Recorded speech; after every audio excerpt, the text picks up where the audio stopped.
It's Friday, and I'm back with the next in our Fanzine Friday series. Today we're taking a look at The Beholder number 8. Please stick around. I'm AZ Mountaineer. This is our channel, Old School Rules, where we celebrate the community of old school gamers and grognards who like classic RPGs, miniatures, magazines, and everything that goes with it. Each week on the Fanzine Friday series, I take a fanzine from my collection off the shelf for a closer look. Today from October of 1979, this is The Beholder number 8. Hope you enjoy the video. We're continuing our look at the fanzine called The Beholder. It's produced by Mike Stoner and Guy Duke over in the UK. It comes to us in the late 70s. This issue is what I call the October of 1979. Now, they don't put the date anywhere sort of official, but in the text as they're talking about it, they mention sometimes what month it's coming out, and this one's going to be the October edition. Here's the cover. As is normally the case, this is Guy Duke's art. Looks like a fighter riding a hippogriff up here, and I think probably that's a harpy that he's fighting. He's got the handle of his spear. It looks like the spear is broken off actually inside of the harpy, and she's falling back to earth is how I'm interpreting this artwork. It's okay. Certainly does not become my favorite. I think the Mind Eater clearback, I think issue 4, his is still my personal favorite. In terms of contents, we got a lot of stuff this time. Remember, last time was the monster competition, and that took up most of the room. Editorial, their thoughts on an anti-paladin, monster summoning new monsters, some information for Traveler, the idea of having leprechauns in your game, Rolla's Block, which is their dungeon, and a couple of comments there expressing alignment, talking about the alignment system in D&D, a couple of things on illusions, fearful phantasms, and then some thoughts on illusions. Info, which is based on some letters or input they've received from people who've written to them. And then finally, some ideas for developing your campaign. Mike gives you some ideas of sort of wizards' colleges that he uses as a way to learn spells in D&D. In terms of contributors, we have Guy and Mike Stoner, someone named A. Shellard and D. Parrington both contribute articles this time. There's also some art, including a couple of comics in here. Couldn't quite make out the name, and I don't think they mentioned it. It looks like maybe it's Dave Davis, but I can't be sure about that. And like I said, don't have confirmation. So again, there would have been multiple different versions of this based on the printing. The first printing would have been 40 pence, then 45. Then this one that I have is 50, 55, and then 60 pence is the pink cover. And as I've mentioned every time, the cover is going to be exactly the same except for the color, and then the price, wherever they stuck that, changes from time to time. And that price tells you that was the price of a subscription when they made the reprint. That's how Mike Stoner has explained it. Here's the editorial, the typical stuff about how to get in touch with them. A plea, if you're sending money, make sure you send that to Mike. Make the check out to Mike, not to the Beholder.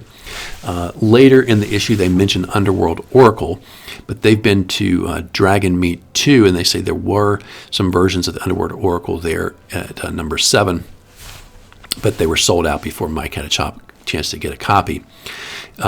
He says, is this an omen of Underworld Oracle's return? No, it's not. Unfortunately, number 7 was the last one. There's a Traveler article here. Apologies to those who don't like it, but he said every once in a while, you're going to have something that not every reader is going to love. Information about back issues. As he says, as of October 5th, 79, here's where we have it, because this stuff seemed to sell it pretty quickly. 20 copies of issue 6, 20 copies of issue 7, 25 copies of a reprint he calls the second reprint of issue 1, and 27 copies of issue 2, which is also a reprint. And as he says, by the time you read this, that may not be what we have anymore, so you should call us before you send us any money. And then he says we're going to see a sort of slightly changed format. The dungeon's a little smaller to accommodate a number of other articles that we have received that we're going to include here, as well as the cartoons and other things that are going to be in there. In the interesting comment here, the number of D&D zines on the market continues to grow. Inevitably, some are poor, either physically, material content, or regularity. Annual appearance not being out of the question, right? We're proud that The Beholder is the only British D&D zine to appear each month, always on time, and contains highly commended articles. And also says, and by the way, we're also one of the cheapest ones to get, so stick with us, you won't regret it. Signed, Mike and Guy. First article here is the Anti-Paladin, their take on sort of the classic anti-hero, right? And theirs is really sort of an opposite of a paladin. Fighter subclass, and they have to be neutral evil, which they consider to be pure evil. Not necessarily chaotic or good, just really want to make sure you're doing evil all the time. Which they have to stay that alignment or they'll lose and become normal fighters. Characteristics: strength 12, intelligence 9, constitution 9, charisma still 17, but no wisdom requirement for the anti-paladin. And they'll give them a 10% XP bonus if they have a 16 strength and intelligence. Their goal in life is to do evil deeds. Benefits: detect good, 60-foot distance, just like the normal paladin can detect evil. Saving throws +2, immune to disease, cause disease by touch, every 5 levels, once per week per every 5 levels, and a continual emanation protection from good in a 10-foot radius. They affect undead as a evil cleric, so like to take control of them, as if 2 levels below the paladin's level. 10th level, they can call their warhorse, which in their case is going to be a nightmare. They can have an unholy sword, and at 9th level onward, they can use anti-cleric spells, but not scrolls. So, very basic class, just basically flipping it without giving any sort of detailed thoughts to anything other than the fact that they're just going to be evil instead of the normal paladin's desire to be lawful good. Next thing we have is the new monsters, and these are all themed around the evolution of the beholder, and these are all different related creatures in the history of that evolution. Here he has a family tree. You can see the beholder down here at the bottom left of that family tree, and then all the other creatures on here except for the Eye of the Deep are ones that are going to cover here in this fanzine. So you start with the oldest ancestor, the globular fungus. You can see it comes down through to the most recent evolution or most thorough evolution, be the beholder and the Eye of Darkness. And we have some visuals for some of these, but not all of them. The globular fungus is basically just an eye with a tentacle. It's about 4 inches in diameter, the eye is, and it has half its hit points are in the eye, and the other half of the hit points are in that tentacle, and it can strike out and get a hold of opponents and put basically spores into them, in addition to doing 1 to 4 points of damage. If you fail your save, those spores will be inside of the wound, and they will germinate in 1 to 20 turns unless you get a cure disease spell. And then they'll hatch and turn into new globular fungi, so you become the host while that's happening. The next one on the list here is the Vision Vine. It's a large 6 to 12 foot high vine, has a 4-inch diameter eye at the top of it, and it will wrap around you to attempt to strangle you, essentially. Then we have the Eye Eater, and there's a visual for that. And so the Eye Eater has these spiny legs, and it's got a 6-inch eye, and those eyes can contract, and it will jump up to about 10 feet in the air or 15 feet vertically, and then it lands on your head and pierces your eyes and then begins to suck out the viscous matter from your eyes and causes you to become blind. They also have some abilities. All of these have telepathy, and if you have a couple of vision vines together, they can try to create a charm person effect. If you have 5 of them together, they can try to create a sleep effect. With the Eye Eater, any one of them can use charm person, sleep, and telekinesis once a day. The next one is the Aerial Eye, and it's a winged version of the Eye Eater. It has leather wings instead of the spikes, and will come around and attempt to do damage. And it also has the ability to charm person, cause sleep, cause fear once a day. And there are little claws on its wings that it uses to scratch and do damage to you. The next one is the Desert Watcher. And you can see here it has 4 legs and is basically like a great big 1 foot diameter eye. Can dig down into the sand in the desert, keep its eye up so that it can see what's going on It'll charm person, charm monster, sleep, telekinesis, cause fear, all those once per day, and can communicate telepathically. And it can reflect sunlight and sort of blind you so you can't see what's going on. I probably would let you fail a saving throw for that, but in any event, that's one of its types of attacks. And of course, it can use its legs to claw and do damage to somebody. The next member of the family is the aquatic observer, a 2-foot diameter eye that floats and trails along 10-foot long tentacles in the water. It sort of looks like a jellyfish, I think. And if you attack it from above, you can hit the eye. And obviously, if you're down in the water, you can get tangled up in those tentacles. And they can hit you for 1 to 8 points of damage as they try to wrap around you. They also have charm person, charm monster, sleep, telekinesis, confusion. And the big eye can also cast a feeble mind attack on you. And so that's how the aquatic guy does his damage. So the aquatic observer is in the water. It's a 2-foot diameter eye with 10-foot long tentacles. Attack from above, you can attack the eye, but from the sides or whatever, you can attack the tentacles or the eye. Those tentacles obviously would try to wrap around you and do damage, 1 to 8 points of damage each. They can use charm monster, fear, sleep, cone of cold once per day. That cone of cold will do 8d4 plus 8 damage, and they also say they would give it psionic abilities. The next version is the scuttling orb, and it looks like this, like spider legs and a big eye on top with some small eyes around here. You see that we're evolving now to add these small eyes. The teeth obviously can chomp on you if they get a hold of you, and the eyes can take separate hit points. They can cast charm monster, charm person, sleep, telekinesis, confusion, and the great eye casts a feeble mind.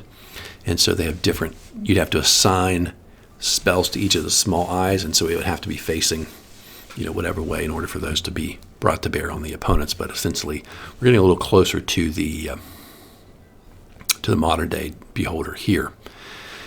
The next aquatic one we have is the sight squid. Looks a lot like a squid, except for where the body would be is a giant eyeball, and then it has 30-foot long tentacles, 8 of them, and they can sting you for 1 to 8 points of damage. And then the main eye has a charm monster, sleep, cause fear, cone of cold, and mirror image spells that it can use once per day, and it also has telepathy but no psionic abilities. And then finally we have this guy who looks a lot like a beholder, except for he's black, and he's the Eye of Darkness. He's the chaotic equivalent. Only in the coldest and darkest, dankest places of the dungeon, body levitates along, and his eyes are red. And then he has spell abilities: charm person, charm monster, sleep, telekinesis, chaos, paralysis, cone of cold, continual darkness, project image, maze, and the great eye will cast a feeble mind spell. He could not be seen by infravision because he's completely cold, like the same temperature as the world dungeon around him. And if you are touched physically by the Eye of Darkness, he will do a level drain ability. And he hates the light, so he'll do anything to get away. Obviously use his darkness ability, but probably would retreat to stay out of any kind of bright light. They do mention that Shellard sent in these ideas, both the general concept of having the evolutionary set of monsters and their ideas, but they've done a decent amount of editing them, although they don't give any specifics about exactly what they did. The next article is on Traveler. It covers a number of additions to the rules, different types of weapons you could have, different types of power, different types of spaceships, etc. Not really into Traveler, so it didn't mean all that much to me. This article is on leprechauns, and he said you can have leprechauns in your campaign. Little tiny guys, very mischievous. They have some innate thieving skills, infravision. They can go invisible 3 rounds per day, once a day, or 3 rounds per level once a day. And then they have a negative on their strength and constitution, and their hit die -1 on their hit points per die. They'll let their suggestions, they can be druids, magic users, illusionists, fighters, thieves, all those have level limitations. And they can only use small weapons up to 4 feet in length would be the maximum for them. This article is kind of funny. It says it is a space filler. That's the most honest title I've ever seen.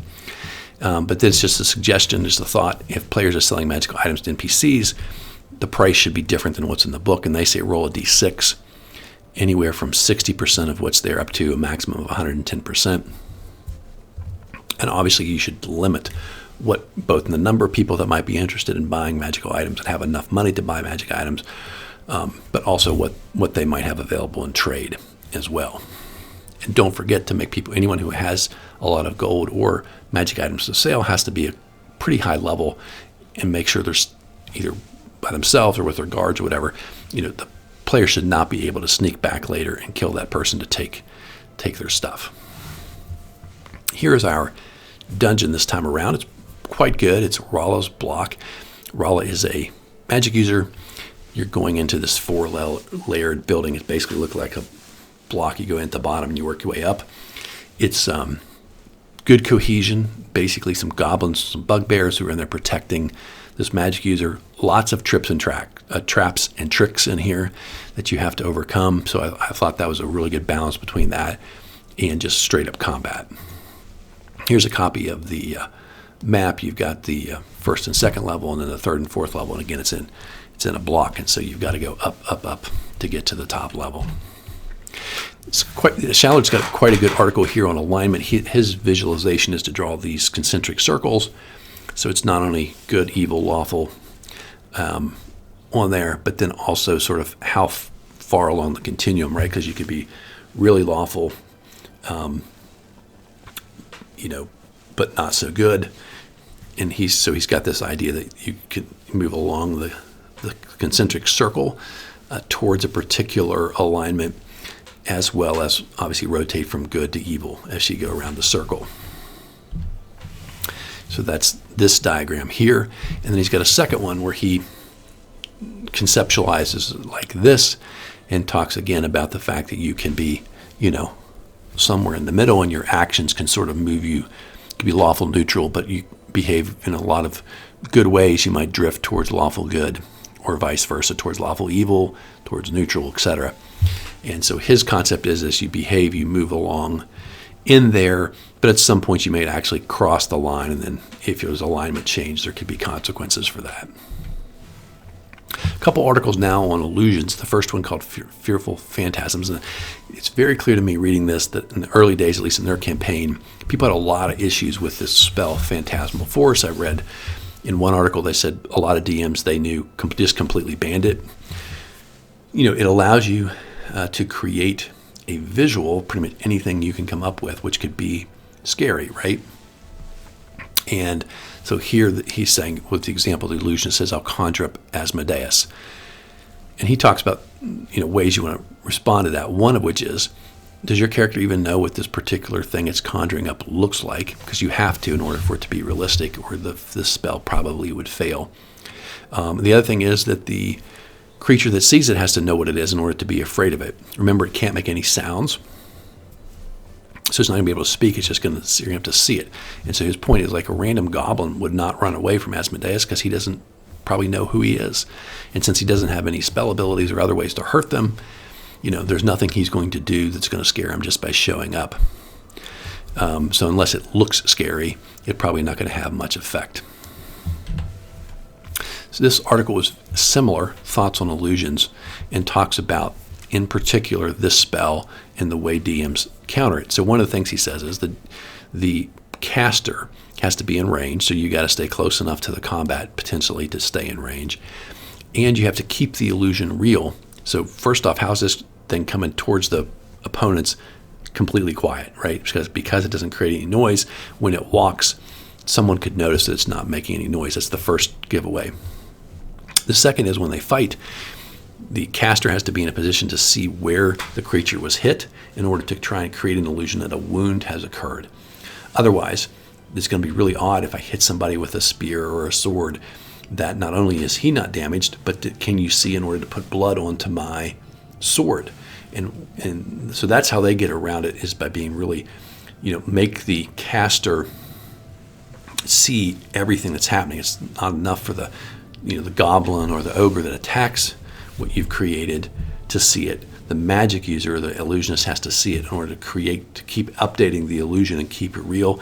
And they basically say, anytime you don't, we're either going to cause that spell to fail because we don't like it, or we're going to give them a new saving throw, maybe even with bonuses, right? If I stab you and there's no blood and you're not injured, maybe I get a +4 on my saving throw, because that's really doesn't make any sense. And he encourages you to send in your ideas on the other ways to sort of counter the spell and keep it really tight, make it really hard for somebody to use this and abuse it. So that's his idea. The other thing he talks about are illusions that are in a dungeon. It's basically preset. So obviously he says if a magic user is in the dungeon and casts an illusion, then the rules would apply just like they would to a player. But if it's a preset illusion, like the wall's an illusion or the floor's an illusion, or there's just an illusion in the middle of the room, remember that no one's there to control it, so it's going to be static. So if the wall's an illusion, you put your hand through it or you hit it, there's, remember, no sound, right? So that's going to be a clue. And if there's no resistance, that's going to be a clue. He does point out it's particularly nasty to have an illusion that there is a floor when there isn't one, and that if you're not testing that, you're going to walk right across it and then fall through. That's a particularly nasty use of illusion. Info, this is just where some folks have written in and given them some information. In Avalon Hill's magazine, The General, they refer to the Beholder as a diplomacy zine, which of course it is not. There were some questions about the living hole, and they explain it literally is a cylinder. And so if the floor is not thick enough and you're on the level below, he said you would see that thing sticking down, hanging from the ceiling or from the floor above. And they also explain it can swim through stone, which is how it moves around inside the dungeon from place to place. Some people didn't like the gem tables, and they went into a lot of detail making fun of the various jewels and jewelry that you might find. Then people asked, hey, do you guys happen to know anything about Underworld Oracle? You remember in the editorial they mentioned seeing copies of issue number 7 at the con they'd been to. Here they say, we understand it was a small run, it only went to people who had subscriptions, and that no copies showed up in any of the gaming stores, even people who were getting subscriptions through them, and so they had to get people refunds. And they mentioned, we've heard that Lou and Phil have split up, and that's going to be a problem because Lou is going to try and run the magazine. Phil's not working on it anymore. Lou's changed to a different address, so if you're sending him letters, they might not even be getting to him. So a lot of things combined to make Underworld Oracle sort of fall apart there at the end.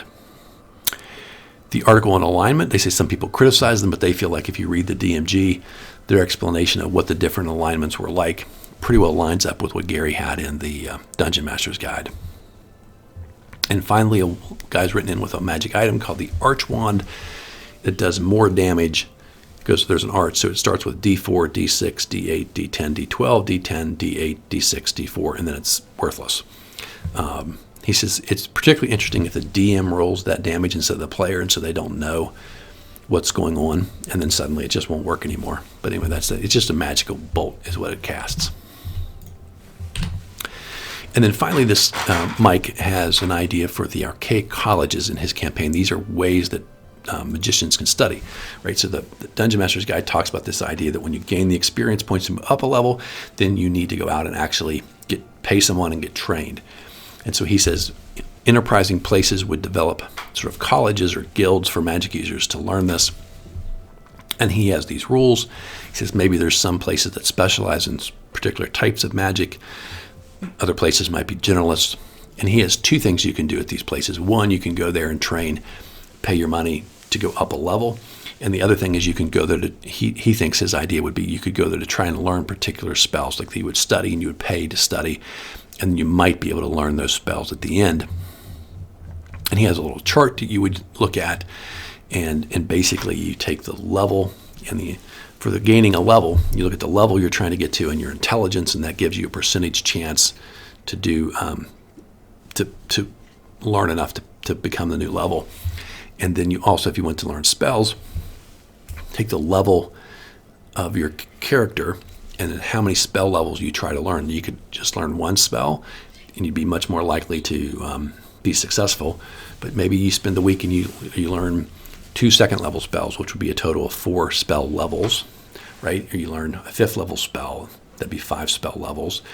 And so you go in there in the chart and you see whether or not you're going to be successful. So you could end up wasting your money.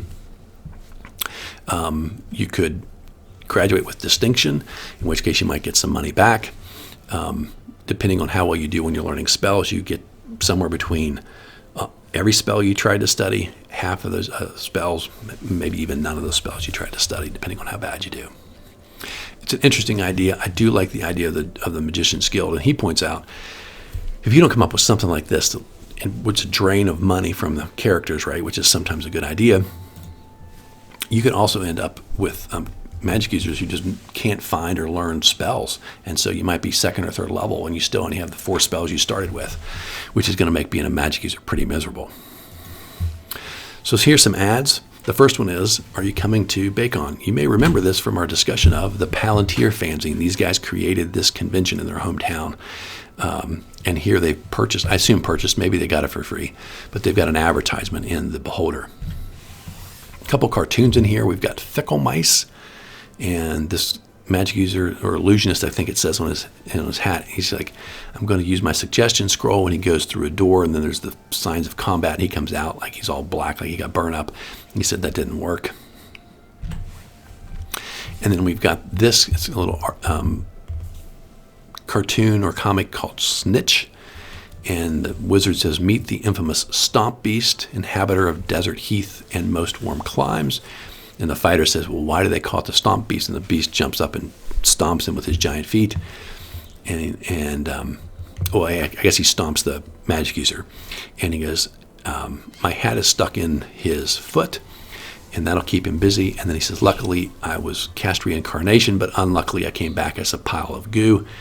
And he gives him here is a scroll he gives this guy. This might help you. He reads it, and he says, oh no, and the fighter polymorphs into a Stomp Beast, and then the one Stomp Beast is chasing him around through the desert. Apparently one's a female, one's a male. I think that's the idea.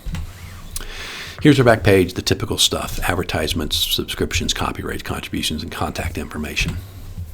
That's our look at the Beholder number 8. Hope you enjoyed today's video. Hope you're enjoying our series, and I hope you're subscribed. If you have friends who might enjoy our content, please send them our way, and hopefully they'll be subscribers as well. Have a great Friday. Have a great weekend. And until next time, my friends, keep rolling 20s.